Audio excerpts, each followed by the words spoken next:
Hey guys, so in this video I'm going to be going over a specific reason as to why your Born to Run offer might not have been accepted by Amazon.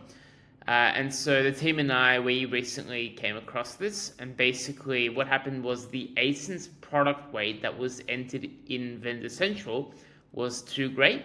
As a result, Amazon's internal systems categorized it as heavy bulky, and then the issue with that is not all of the Amazon fulfillment centers will inbound products that they categorize as heavy bulky.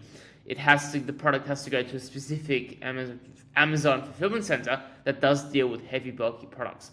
And so in this case, Born to Run, the offer wasn't accepted by Amazon for this reason. So I'll be going over exactly how to fix this. But again, just to reiterate, other possible causes as to why your Born to Run offer might not have been accepted, may include commercials are unfavorable, MOQs too high, the order quantity, or Amazon just doesn't deem it to be profitable enough.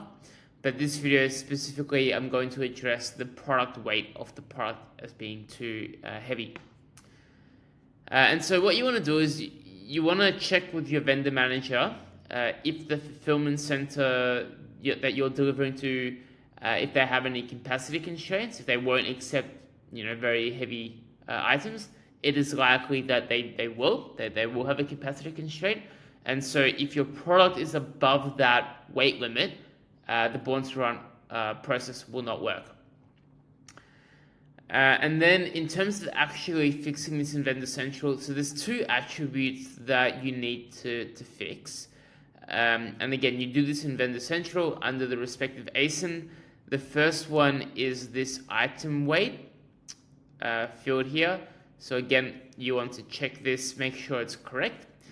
And then the other, this is in the Safety and Compliance tab when you edit the details of the particular ASIN.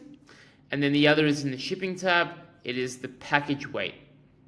And so in this particular example, we had a package weight, the client had a package weight of over 30 kg, which is incorrectly added, 30 kilograms, which is too heavy. Amazon wouldn't accept the Born to Run offer, so we had to adjust it. The product was actually not 30 kilograms, it was far less. So, it was a pretty easy fix. And then as a result of fixing that package weight and then the item weight, the Born to Run process resolved itself, and we could then submit Born to Run offers. So yeah, basically it's a very niche issue where the product is too heavy, and so you just want to make sure that the product weight and the item weight have been correctly entered into Vendor Central, and then you shouldn't have any issues for that product. But yeah, let me know if you want more information or more videos about other potential causes like the commercials being unfavorable, MOQs too high, and so on, and how to get around those. But thanks for listening and have a great day. Bye.